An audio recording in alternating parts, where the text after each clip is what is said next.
आज का ये एपिसोड शुरू करने से पहले एक छोटी सी बात। क्या आप भी अपना पॉडकास्ट बनाने की सोच रहे हैं?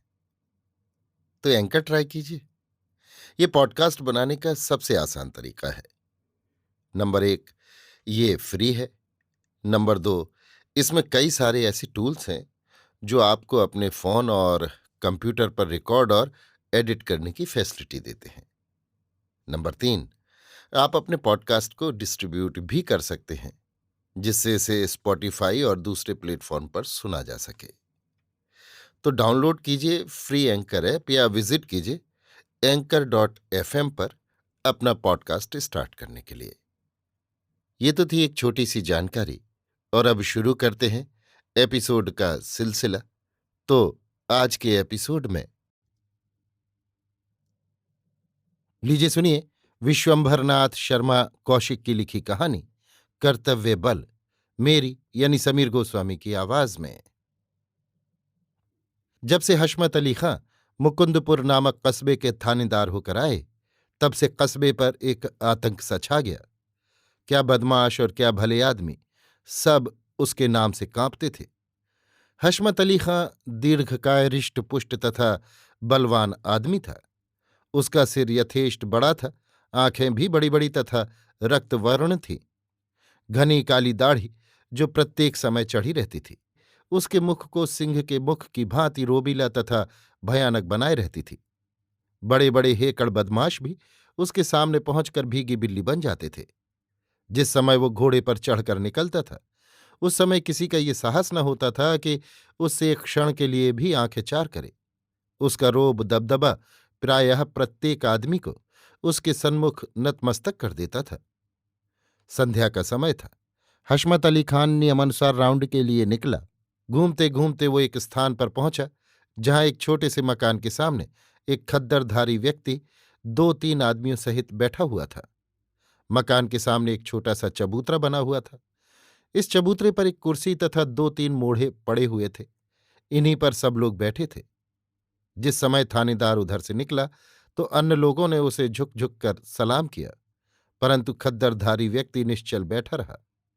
हशमत अली ने उसे ध्यानपूर्वक देखा। खद्दरधारी व्यक्ति ने उसे सलाम नहीं किया। ये बात उसे बहुत बुरी लगी। अपनी शक्ति तथा प्रभुता और खद्दरधारी की अशक्तता तथा अकिंचनता का ध्यान करके वो खद्दरधारी की इस धृष्टता पर मुस्कुराया। उसे खद्दरधारी व्यक्ति की धृष्टता वैसे ही प्रतीत हुई जैसी कि सिंह के सामने शृगाल की। कुछ आगे बढ़कर उसने एक दुकान के सामने घोड़ा रोका और दुकानदार से पूछा, ये पीछे जो खद्दरपोश आदमी बैठा है, ये कौन है? दुकानदार उसकी ओर देख कर बोला, सरकारी ब्राह्मण है, चंद्रशेखर इनका नाम है। थानेदार, पेशा क्या करते हैं? दुकानदार, पेशा तो कुछ नहीं करते हैं, बस थोड़ी जमीन है और कुछ लेन देन करते हैं, बस। थानेदार, कांग्रेस के आदमी हैं? दुकानदार, ये तो मुझे पता नहीं, खद्दर पहनते हैं बस, और कभी कोई बात देखी सुनी नहीं। वैसे आदमी बहुत भले हैं, किसी के लेने देने में नहीं है। थानेदार केवल हूं कहकर चुप हो गया और आगे बढ़ गया। चंद्रशेखर ने उसे सलाम नहीं किया। इसका ध्यान उसे सो जाने के समय तक बना रहा।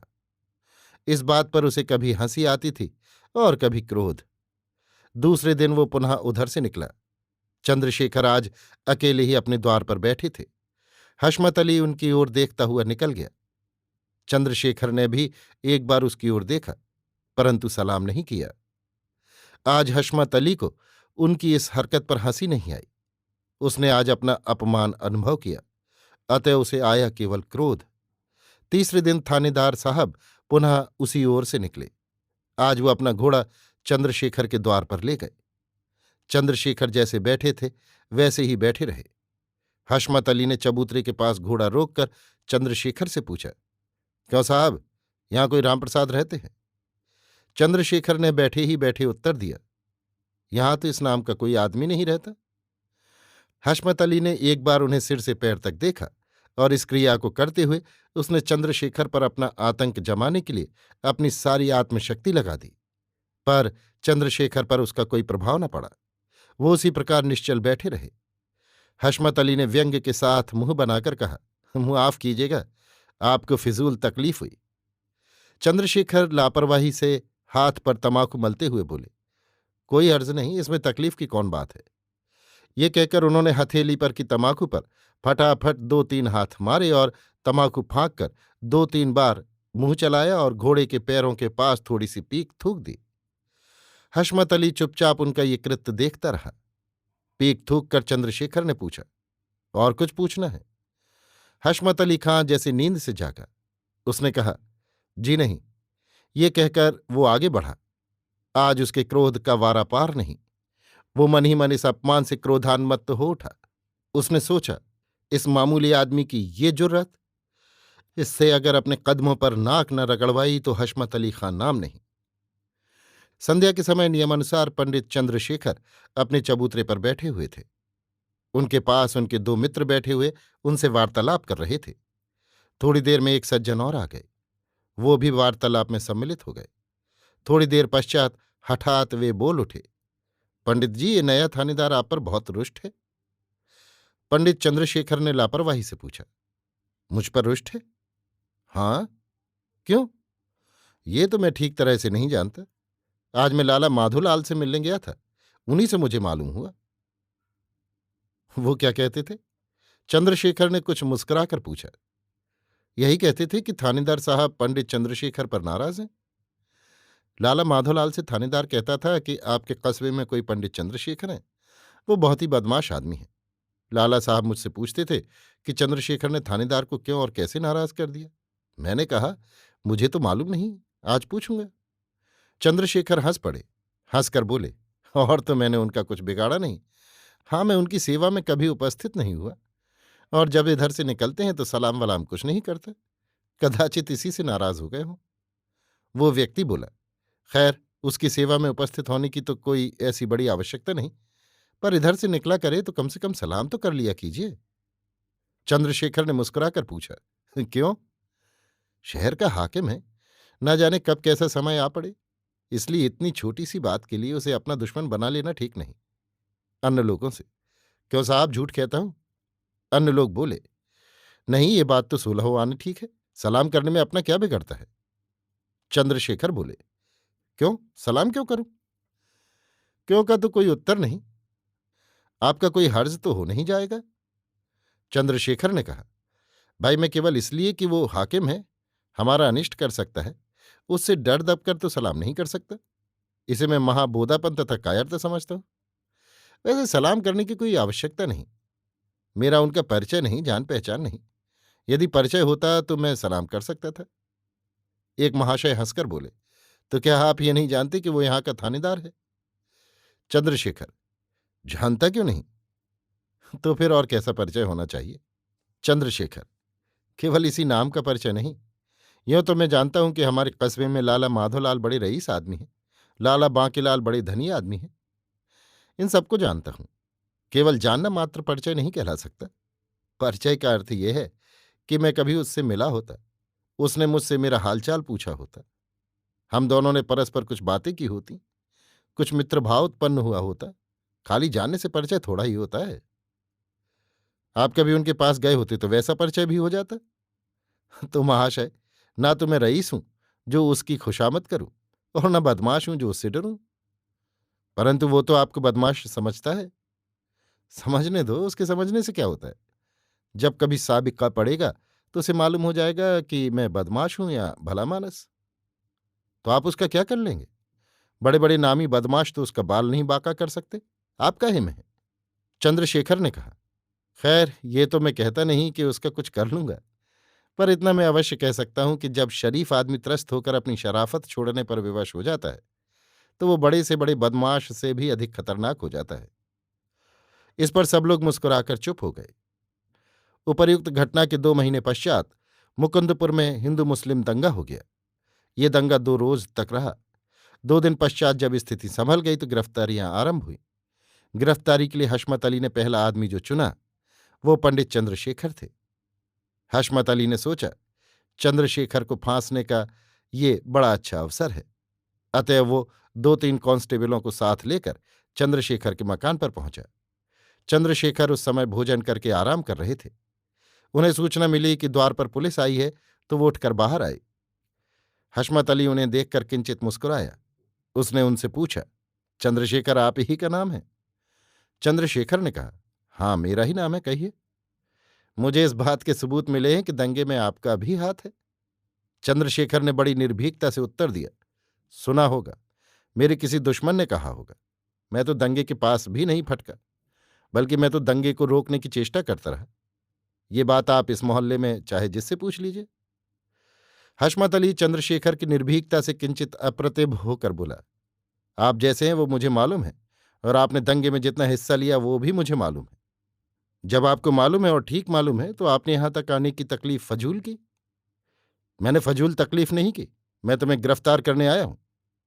मुझे गिरफ्तार करने? अच्छा, ये नई बात मालूम हुई। खैर, कोई हर्ज नहीं। आपको ईश्वर ने गिरफ्तार करने की शक्ति दी है, आप गिरफ्तार कर सकते हैं। तो कहिए, ऐसे ही चला चलूं या कपड़े पहन लूं? भोजन करके अभी लेटा था, इससे कपड़े नहीं पहने।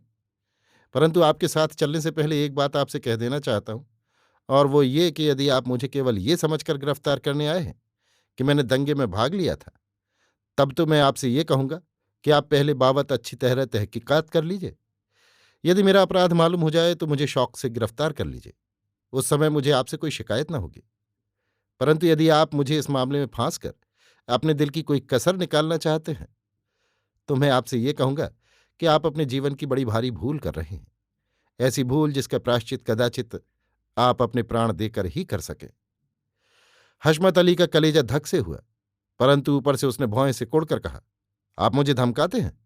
मैं ऐसी धमकी में नहीं आ सकता। मैंने बड़े बड़े खूनी बदमाशों को ठीक किया है, आप तो एक मामूली आदमी हैं। अगर हम लोग ऐसी धमकी में आने लगे तो बस थानेदारी कर चुके। चंद्रशेखर ने उसी प्रकार शांत स्वभाव से कहा, बदमाशों को अवश्य ठीक किया होगा, ये मैं मानता हूं। इसमें मुझे कोई आश्चर्य की बात नहीं दिखाई पड़ती, क्योंकि बदमाश लोग उसके पात्र होते हैं। चोर के पैर ही क्या, उसके हृदय में इतना बल और साहस नहीं रहता कि वो आप लोगों को कुछ नुकसान पहुंचा सके। अतएव यदि बदमाशों को आपने ठीक किया है तो कोई ताज्जुब की बात नहीं। परंतु मुझे संदेह है कि आपका पाला किसी निरपराध भले आदमी से पड़ा होगा। यदि पड़ा होता तो मुझे गिरफ्तार करने के मसले पर आपने काफी सोच विचार लिया होता। इस तरह बिना प्रमाण के कभी न चल दिए होते। अंतिम वाक्य चंद्रशेखर ने मुस्कुराकर कहा। हशमत अली हतबुद्धि होकर उनका मुंह ताकता रहा। चंद्रशेखर ने पुनः कहना आरंभ किया, आप मुझसे किसी कारण नाराज हो गए हैं, इसलिए इस तरह फांसना चाहते हैं। कोई चिंता की बात नहीं। क्या होगा, अधिक से अधिक साल 6 महीने की सजा हो जाएगी। फांसी या काला पानी नहीं होगा, क्योंकि आप मेरे खिलाफ उस सजा का जुर्म साबित नहीं कर सकेंगे, ये मैं अच्छी तरह जानता हूं। तो जनाब, मैं सजा काट आऊंगा, परंतु जेल से छूटने के पश्चात आप होंगे और मैं हूंगा। इसका बदला मैं लूंगा, छोड़ूंगा नहीं। दुनिया में किसी कोने में छिपकर आप मेरे बदले से नहीं बच सकेंगे। इस बात को आप अपनी डायरी में लिख लीजिएगा। साथ ही ये भी लिख लीजिएगा कि ये किसी चोर डाकू की धमकी नहीं है, ये एक मामूली शरीफ आदमी की खरी खरी बातें हैं। चंद्रशेखर ने ये बात बड़ी शांत चित्तता के साथ कही। इसमें किसी प्रकार की उत्तेजना या क्रोध का लेश मात्र नहीं था। चंद्रशेखर की बात सुनकर हशमत अली को पसीना आ गया। चंद्रशेखर की शीतल चित्तता ने उसके हृदय में भय उत्पन्न कर दिया। उसे चंद्रशेखर की शीतलता बड़े बड़े चोर डाकुओं के तेह तथा क्रोध से भी अधिक भयानक प्रतीत हुई। चोर डाकुओं का क्रोध फूस की आग होती है, जो एकदम से भड़ककर कुछ क्षणों पश्चात सदैव के लिए ठंडी पड़ जाती है। चंद्रशेखर के चित्त की शीतलता उसे मौत की ठंडक प्रतीत हुई, जो असाध्य और अजेय होती है। उसने कुछ क्षण के लिए चंद्रशेखर से आंख मिलाई, परंतु चंद्रशेखर की स्थिर तथा पथराई सी आंखों में उसने जो देखा वो था अपनी मृत्यु का छाया चित्र। हशमत अली, वो हशमत अली जिसका नाम मात्र सुनने से बड़े बड़े हेकड़ों का पित्ता पानी हो जाता था, चंद्रशेखर जैसे साधारण तथा दुर्बल शरीर के व्यक्ति के सामने सिहर उठा। कुछ क्षणों पश्चात उसने अपने को संभाल कर कहा, आपकी बातों से ये मालूम होता है कि आप वाकई बेगुनाह हैं, इसलिए मैं इस वक्त आपको गिरफ्तार नहीं करूंगा। इसके पहले मैं आपको गिरफ्तार करूं, मैं कुछ और तहकीकात करना चाहता हूं। चंद्रशेखर, आपका कर्तव्य यही है। यदि आपको मेरे अपराध का सबूत मिल जाए और तब आप मुझे गिरफ्तार करेंगे, आपको मेरे बराबर सीधा और सच्चा अपराधी दूसरा न मिलेगा। चलते समय हशमत अली का हाथ अपने आप उठ गया और उसने चंद्रशेखर को सलाम किया। उपर्युक्त घटना के एक सप्ताह पश्चात शहर के कुछ खास आदमी चंद्रशेखर के पास आए और उनके सामने एक कागज रखकर बोले, आप इस पर हस्ताक्षर कर दीजिए। चंद्रशेखर ने पूछा, ये क्या है? उनमें से एक बोला, ये इस प्रांतीय सरकार के नाम इस कस्बे के आदमियों की अर्जी है। आप जानते हैं कि पिछले दंगे में सारा अपराध पुलिस का था। पुलिस ने ही दंगा कराया था। अतएव जब तक यहां हशमत अली रहेगा तब तक हम लोग सुरक्षित नहीं रह सकेंगे। इसलिए उसके तबादले के लिए ये अर्जी दी जा रही है। चंद्रशेखर ने कहा, मैं इस पर हस्ताक्षर नहीं करूंगा। एक व्यक्ति ने पूछा, क्यों? क्योंकि ये मैं अच्छी तरह जानता हूं कि दंगा कराने का दोषी हशमत अली नहीं है, बल्कि सच पूछा जाए तो दंगा उसी के उद्योग से इतनी जल्दी शांत हो गया। यदि वो ना चाहता तो दंगा अभी शांत न होता। ये आप कैसे कहते हैं? ये मैं इस तरह कहता हूं कि जहां आप रहते हैं वहीं मैं भी रहता हूं। जैसे आपको ईश्वर ने देखने, सुनने और विचार करने के लिए आंख, कान और मस्तिष्क दिया है, वैसे ही मुझे भी दिया है। एक दूसरा व्यक्ति बोल उठा, खैर उसने दंगा न कराया सही, पर हम लोग उसकी बदली चाहते हैं। क्यों? चंद्रशेखर ने उत्सुक होकर पूछा। इसलिए कि वो आदमी ठीक नहीं, बड़ा खतरनाक आदमी है। जब से वो आया है तब से लोग भयभीत रहते हैं। क्यों भयभीत रहते हैं? क्या वो अत्याचार करता है या निरपराधों को फंसाने का प्रयत्न किया करता है? मैं जानता हूं कि आप उसे क्यों हटाना चाहते हैं। आप ऐसा थानेदार चाहते हैं जो आप रईसों की खुशामद किया करे और जैसा आप कहें वैसा करे। हशमत अली में ये बात नहीं है। वो ऐसा आदमी है कि उल्टे आप लोगों को उसकी खुशामद करनी पड़ती है। इसलिए आप उसे यहां रहने देना नहीं चाहते। तो ऐसा आदमी क्या अच्छा है जिसकी खुशामद हम लोगों को करनी पड़े? ना अच्छा है ना बुरा। यह आप लोगों की कमजोरी है कि जहां जरा जबरदस्त और कड़ा हाकिम आया बस लगे उसके पैर चाटने। उसको अपने पक्ष में करने के लिए और मित्र भाव बढ़ाने के लिए आप ऐसा करते हैं। इसमें हाकिम का क्या अपराध? यदि आप ऐसा ना करें तो वो आपका क्या बिगाड़ सकता है? मुझसे पूछिए तो मैं हशमत अली को बहुत अच्छा आदमी समझता हूं। जब से वो आया है चोर बदमाशों की नानी सी मर गई है। हाकिम ऐसा ही होना चाहिए। ऐसा हाकिम किस काम का कि इधर आप रईस लोग भी मनमानी करें और उधर चोर बदमाश भी गुलछर्रे उड़ावे। चंद्रशेखर का ये उत्तर सुनकर सब लोग अपना सा मुंह लेकर चले गए।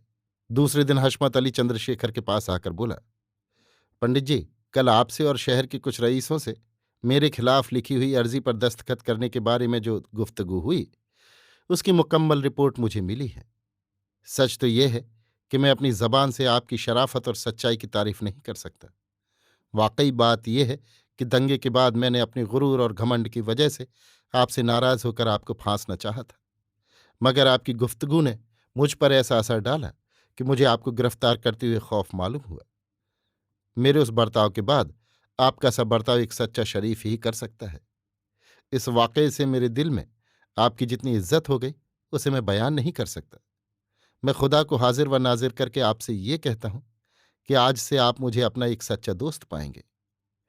चंद्रशेखर ने मुस्कुराकर कहा, खां साहब, मैं शुरू से ही आपको एक अच्छा हाकिम समझता था, परंतु आपने अपने पद के घमंड में मुझे एक नाचीज आदमी समझा था। ये आपकी गलती थी। हशमत अली, बेशक ये मेरी बहुत बड़ी गलती थी और उसके लिए मुझे दिली अफसोस है। आइंदा के लिए मैं कसम खाता हूं कि मैं किसी के साथ ऐसा बर्ताव न करूंगा।